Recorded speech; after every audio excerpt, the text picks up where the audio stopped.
Hey, everybody. Welcome to another episode of Masks Off. I'm Kim, and I'm so excited to be here today. And I have a guest with me. I have Deborah Callahan, and I can't wait to jump into our conversation. But before I do, I'm going to start with a quote, as I normally do. And the quote is short, sweet, and succinct, but so loaded, so multi-layered. And we'll dive into that in a little bit. So the quote is, letting go never leaves us with less. And that is anonymous. We don't know who that's by. So first, let me start by introducing Deborah Callahan. Deborah Callahan is an unconventional thinker in the field of death and grief. She believes every loss births us into a new version of ourselves and has dedicated her life to guiding others through that process. She is the author of An Uncommon Farewell: How to Honor the Loss of Your Loved One in the Time of Pandemic, and recently republished as An Uncommon Farewell: How to Honor the Loss of Loved Ones in our New World, and author of third book, Signs and Synchronicities Proof that we are always supported, especially in our grief. She is a consultant, an author, and a speaker, and she is the founder of The Other Side of Grief and the Anchoring Awareness process. She helps people to move through unprocessed grief by improving their relationship to themselves and the world around them. So welcome. Oh my gosh, like that is such needed work. You know, we have so much grief and we don't even know that we have the grief. Oh my gosh. And it just keeps us from being able to move forward. So welcome. I'm glad you're here. Kim, thank you. It's such a treat to be here. It is. I'm so excited we're having this conversation. So we can jump into a couple of different places. We can start by you just adding anything else. If you want to say anything else. Do you have kids? Where do you live? Do I have kids? Yes, I have two girls, and I live just outside of Richmond, Virginia. Awesome. Fantastic. So let's talk about this quote, because like I said, it's short, it's very succinct, but there's so much to it. So what does that quote mean to you when I read that? Well, what I found in working with people who are in immediate grief, like they've just lost someone, all the way to they have no idea that they're in grief, and that there are problems are a result of their unexpressed grief, is that, we're constant. Life is just a constant shedding. We're shedding constantly. We're shedding people, we're shedding places, we're shedding ideas, we're shedding, and we're growing, physically, mentally, emotionally, all of the time. So it's just a constant. And I think when we can accept that and recognize that, it helps make life a little bit easier. I agree. And do you find, like, with the clients and people that you've worked with, is there a resistance to wanting to work through this unhealed and unprocessed grief? Or are they like, yes, I really, I don't want to feel this way anymore. My heart is heavy. My heart hurts, and help me through the process. Or are people just really more resistant to it? And if they are, why are they resistant to it? I think, first of all, people don't recognize that what they're feeling is grief. I was working with a man yesterday who's married and has a stepdaughter, and didn't quite recognize or own the fact that he's in grief, that he'll never have a biological child of his own. And how that's really, it's kind of like this background program that's driving his marriage, driving the problems in his marriage. So, we just sat with that yesterday and actually processed the grief around that. Yeah. And that was hard for him. So I think there's a lot of resistance too. Yeah, definitely. And that is often the case, is when we're not willing to look at like our patterns and see what's happening in the past, how they can show up in current day and prevent us from having the things that we want in life, or from creating the life that we want. Do you recognize that as well? Or not only patterns, but also like this was something that he was dealing with every day on a real live basis. And he did not even know that his anger, his frustration around other things in the marriage was really a result of him being in grief, that he has this urge to leave a legacy of some sort. So, and then we work through that. But awareness is the key, right? The first key to really processing your grief, of just being aware that you have it, that you're sad. He's sad. He's sad that he's never going to have a child. That's not the picture that he had in his head of his life. And I think we can all relate to that. So, yeah. And we're not trained or conditioned to go directly to that underneath emotion or feeling. We're not trained to see like underneath there's sadness, and I need to heal it. I need to address it in order to be able to move forward. And then, like you also said about the awareness piece, I used to watch Dr. Phil all the time when my kids were little. And this is like when he was in his first few seasons. And the one thing I remember him saying all the time is that you cannot change what you are not willing to acknowledge. Well, there's another quote, but quoting Dr. Phil. And it's that if we're not aware, we can't change anything if we don't have the awareness of what's going on. So that being said, you and I, we've talked before, even when I was on your podcast, we talked about expectations and having that awareness. And then this podcast is Masks Off. So maybe we can talk a little bit about the masks that either you have worn in the past or that you continue to wear, and share with the audience how masks show up for you. Well, as you know, I've worn the people pleaser mask for many, many years. Yeah. I'm still struggle with that at times. So that often rears its head, my people pleaser mask. I think I've given up the perfectionist mask for sure. But definitely people pleaser. Yeah. And do you have any examples or stories where you can share how that shows up for you? Or has even in the past? It doesn't even have to be current. Boy, it was such a part of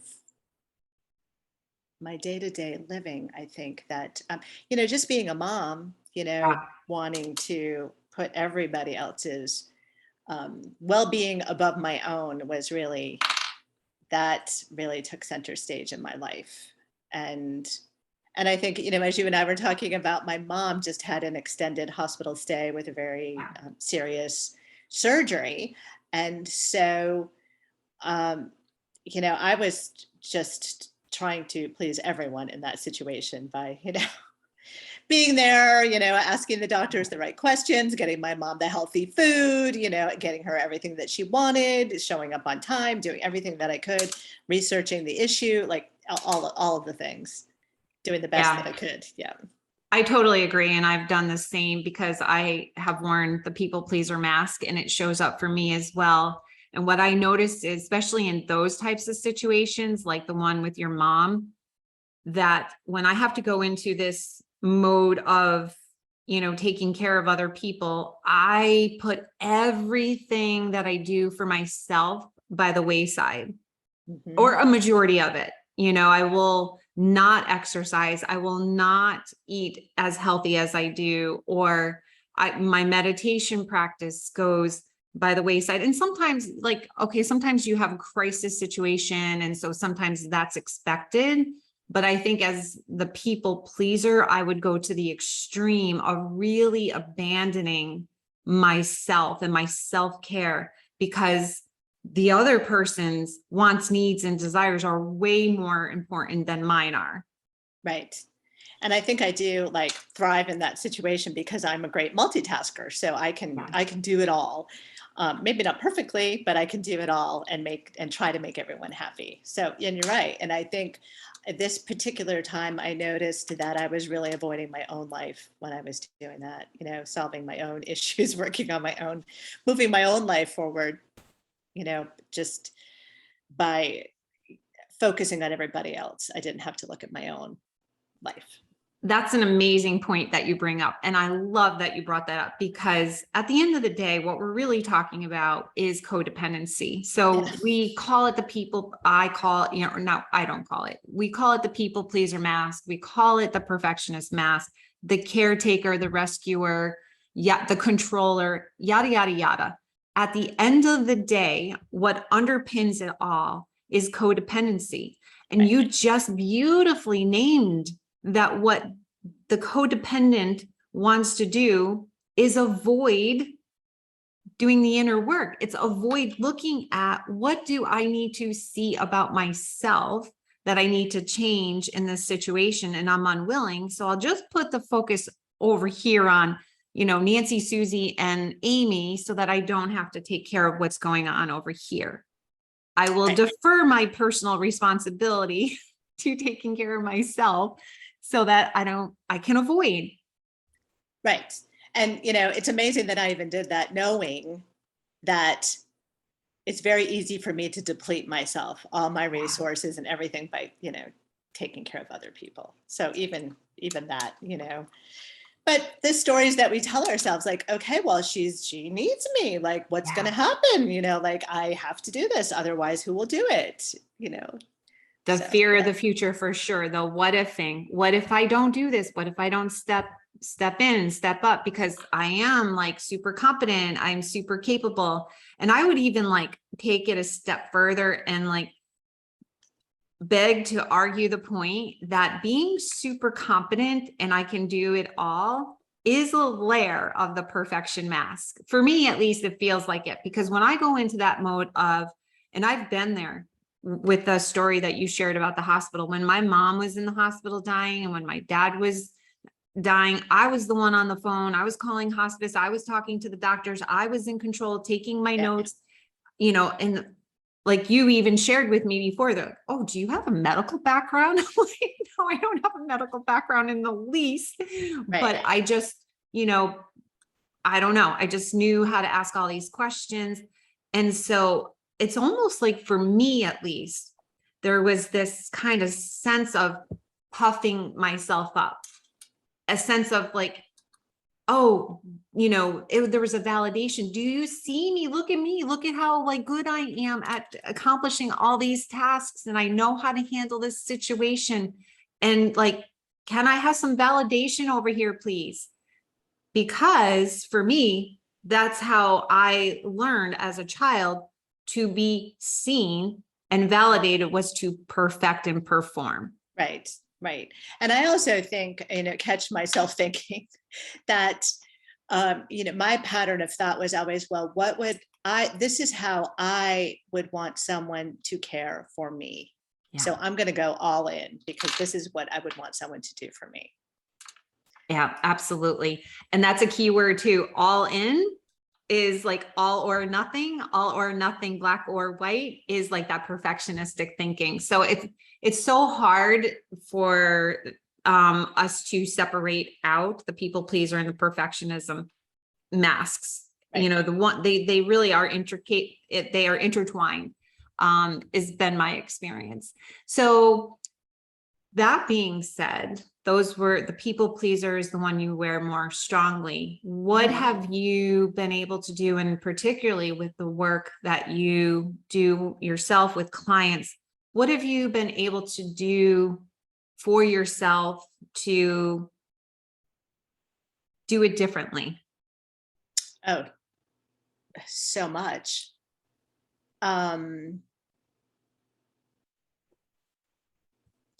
I think I really didn't understand on a deep level the concept of putting myself first or filling myself up first until I started the Buddhist insight meditation with a metta meditation, where that was so foreign to me, given my spiritual background, and I think it really ingrained in me as a child to really put everyone else first, right? Like as a child, like, being taught to pray for everyone and everything else first, and never including myself, never. Yeah. And so when I started that meditation, really like sending love and to myself first, and then gradually extending it outward, made so much more sense to me. So I really didn't get it on a very deep level until I started to do that practice. That's beautiful. And you know what else that reminds me of is that cliche or that proverbial saying of when you're on an airplane, put your oxygen mask on first before assisting others. And so when you say that, it makes me think of the same, like with the meditation, that you're offering to yourself first and filling your cup up first so that you can then give and pour out to others. Right. Because I thought I was being filled up by caring for other people. I felt filled up that way, but I was actually being depleted. So yes. Yeah. Oh, that's a beautiful point.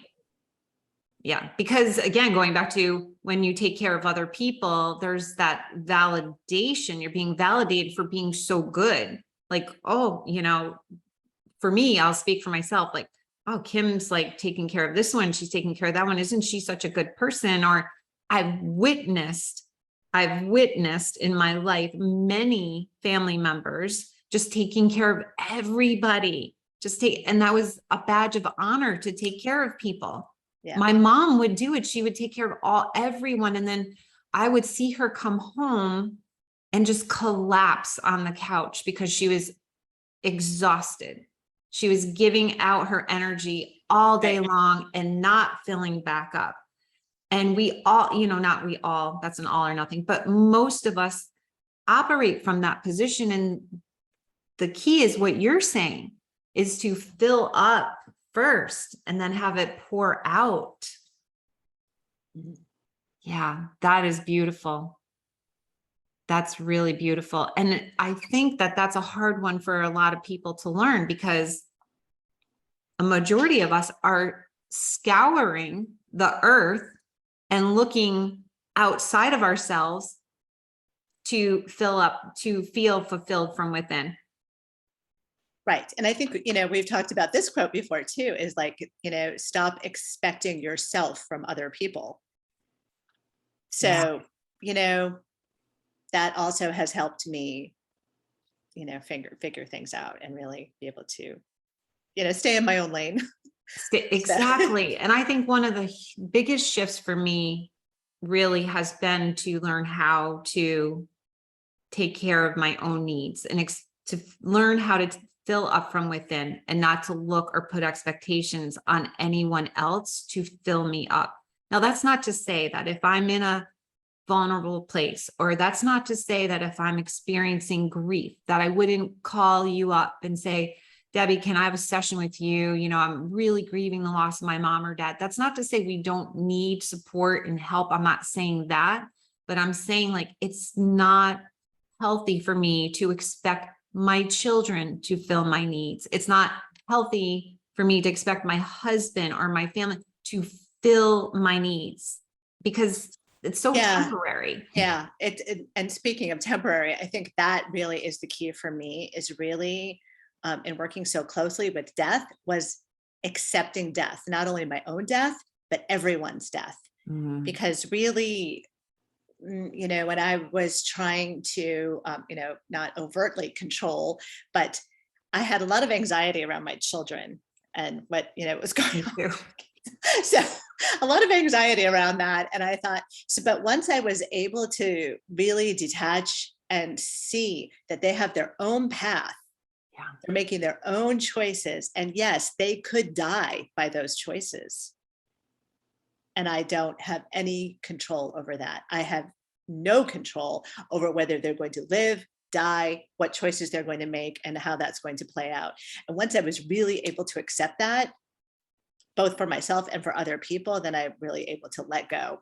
Just let go of that. And my life has been infinitely easier since then. And that takes us right back to the quote. You just said it. Letting go never leaves us with less. Yeah. So you just gave a prime example of letting go of that by accepting the death of your kids. And that's such a hard one. Like, if as a mom, for me, I feel like the hardest one to let go of is my attachment to my kids. And if they died and, you know, I had to bury my kids, that would be the hardest one.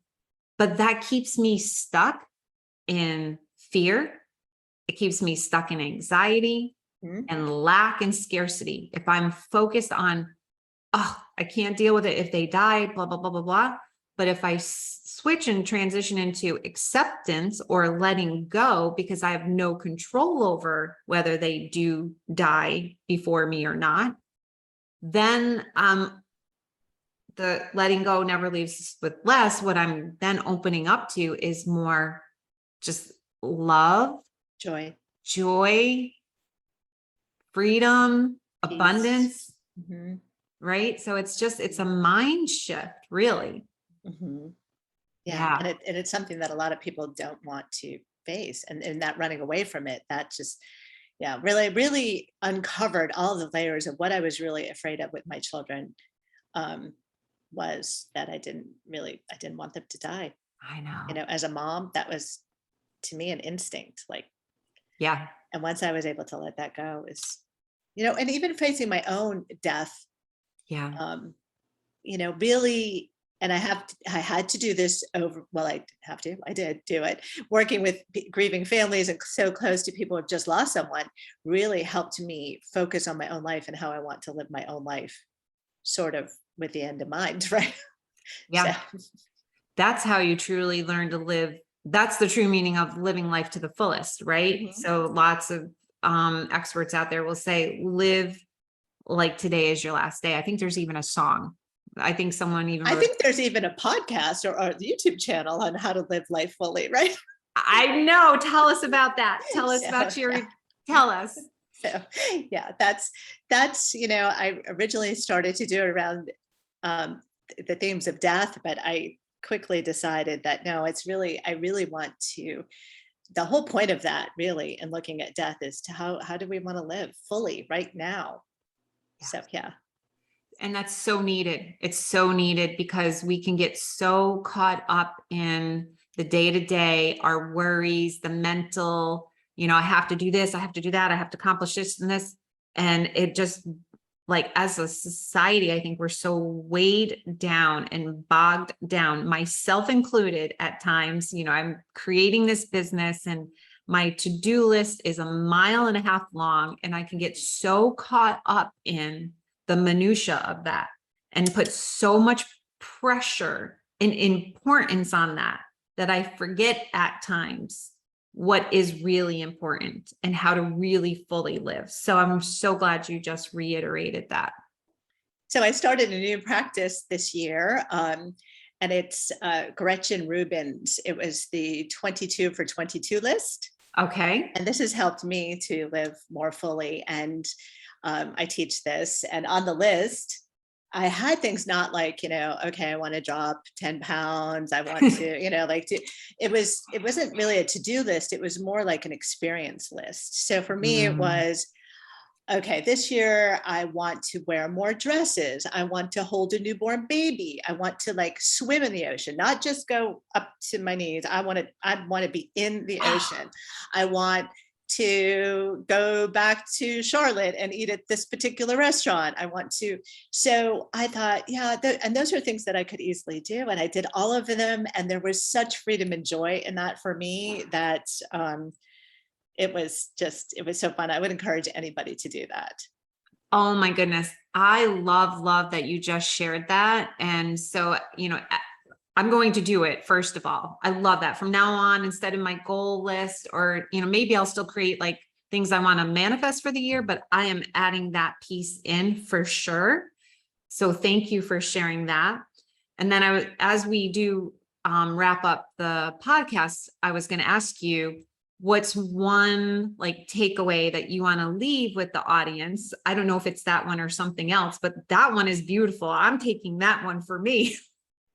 Is there anything else that you would want to give to the audience before we close? Give as far as a tip, a tool, like that one was a beautiful takeaway, is create an experience list. But is there anything else? I think there's little micro shifts that people can do to start to let go. And it may be as simple as, I have this practice of tossing 10 things. So it just moves the energy a little bit, like, okay, I'm letting go every day. I'm letting go of 10 things. So it's kind of like a little mindset tweak. I love it. So it can be, so tell me again, letting go of 10 things. It can be 10 physical things, or it can be 10 things in the mind, either or. Oh, I like to actually do it in the physical because it makes it more tangible. And I think that's where we hold on to a lot of stuff, whether clothes or, just even, cleaning out your junk drawer and just tossing 10 things and just, keep me in the practice of letting go. I love that. It does. I think when we physically do that, it does clear up energy anyway within us. So I love that. Beautiful. So I always end every podcast with 5 rapid fire questions. So don't get nervous. They're nothing like crazy. And if you don't have an answer, it's fine. So are you ready? Sure. Okay. What is your favorite food? My favorite food. My favorite, gosh, you would think this would be easy. I know.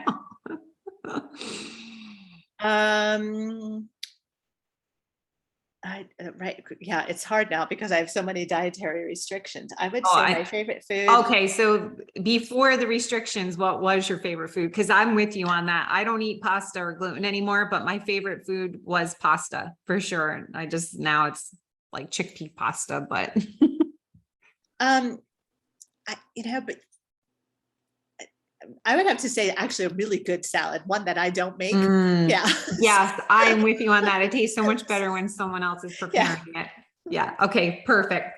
If you could go anywhere in the world, where would you go? Right now, probably Italy. What is your favorite way to take care of yourself? Meditation. Name one book that has changed your life. Another hard one. I know guests hate this question. They get so mad at me because there's so many. Or I could say, what's one book that's on your nightstand right now?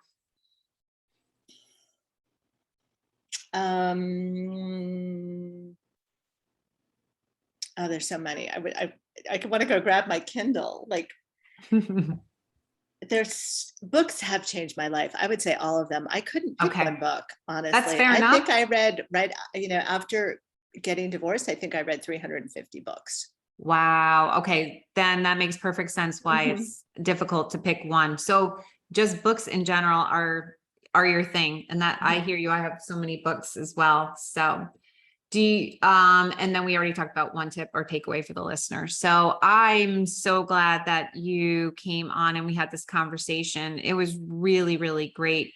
How can the listeners find you? And I will put any information that you give in the show notes if they wanted to reach out to you. So the best way to get to me, I think, is my website, which was Deborah Callahan, DEBORAH, Callahan.com. So all my social media is on there. My YouTube channel, my books. Awesome. And also you can reach out to me. Okay. Awesome. Website. So I will put that in the show notes for sure. So thank you for being here. I really enjoyed the conversation. It was really great. It was nice to podcast swap. So for sure, check out Deborah's YouTube channel as well. And I'll have that information in the show notes.